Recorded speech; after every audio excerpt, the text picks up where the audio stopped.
Okay, let's unpack this. When you hear clinical coding manager in the NHS, the CCM, you might think, okay, admin role. Paper pusher? Maybe.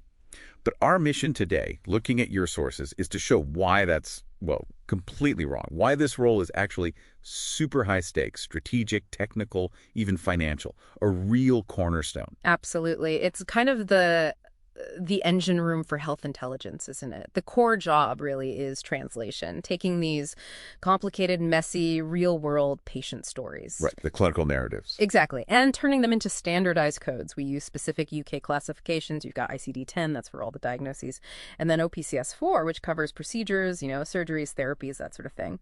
So these aren't just codes for filing. They're the language the system uses to understand what actually happened to a patient. And that understanding, it drives everything. Yeah. Policy, how services are planned, and critically, how NHS trusts get paid. That's the kicker. The CCM is, in effect, a critical revenue stream protector. So what here is all about money, really. How accurately that data is coded directly shapes the hospital's finances under payment by results, PBR. PBR, right. So the stakes are incredibly high.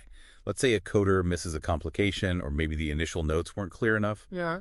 The code assigned, and therefore the healthcare resource group, the HRG, it gets downgraded. Instantly lower value. Which means less money for the trust for the exact same amount of work done.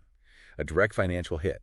So this role is basically financial risk management through data accuracy. Precisely. And that's why it's a senior management position. We're not talking junior admin here. It's often band 8A, maybe 8B on the agenda for change pay scale. Which translates to, what, roughly £53,000 up to over $72,000 in England and Wales. Yeah, sometimes more depending on location and experience. It reflects that heavy financial accountability. Okay, but here's the bit I found genuinely surprising. Get this.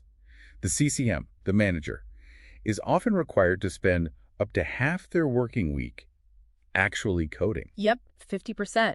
Hands-on coding the really complex, tricky clinical cases. That's wild. Can you imagine telling, say, a finance director they need to spend 20 hours a week doing basic bookkeeping? Well, it sounds counterintuitive maybe, but it's essential for credibility. They have to be the ultimate technical expert for their team, the go-to person, the mentor.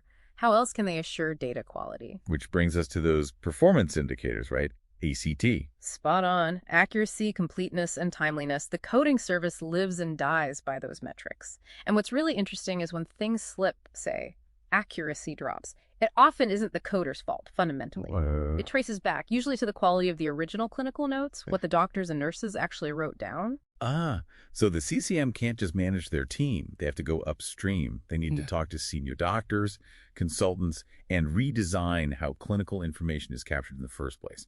That sounds challenging. Requires some serious diplomacy. It absolutely does, and negotiation skills. Plus, they have to manage the whole quality control side. That means designing and running the Trust's annual clinical coding audit program. Proper internal audits are vital. Why vital? To protect the Trust's income. External bodies can audit, and if they find systematic coding errors, they can demand huge sums of money back. Clawbacks. Right, okay. So that internal audit function is crucial for financial defense. Now, looking ahead, what's the big strategic challenge looming for these managers? Oh, that's definitely ICD-11, the 11th revision of the International Classification of Diseases. The UK is expected to adopt it, maybe around 2026 at the earliest. It's a massive shift. How so? More complex than ICD-10. Significantly more complex. ICD-10 is mostly picking a single code from a list.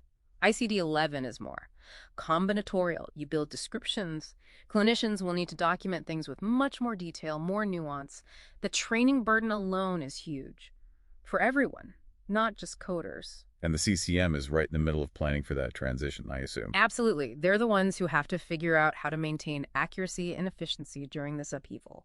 That means looking seriously at technology, advanced automation tools. Like what? AI? Yeah, things like natural language processing NLP, which can help read clinical notes, or specialized coding assistance software like Code Fusion, perhaps. Tools to help manage the increased complexity and maintain throughput. So summing this all up, the clinical coding manager. It's this unique mix, isn't it? Deep technical coding skill, sharp financial understanding, plus real leadership and quality management chops. Couldn't have put it better. They're essential. Protecting revenue, ensuring good governance. It all flows through that coded data. It really makes you think. You hear about these huge NHS digital transformation projects going paperless, new hospital IT systems, but their success, it seems like it heavily depends on getting the foundations right, on the Oh, yeah. input and expertise of these CCMs. Makes this seemingly niche technical manager role maybe one of the most critical guardians of the NHS's financial health going forward. Definitely something to mull over.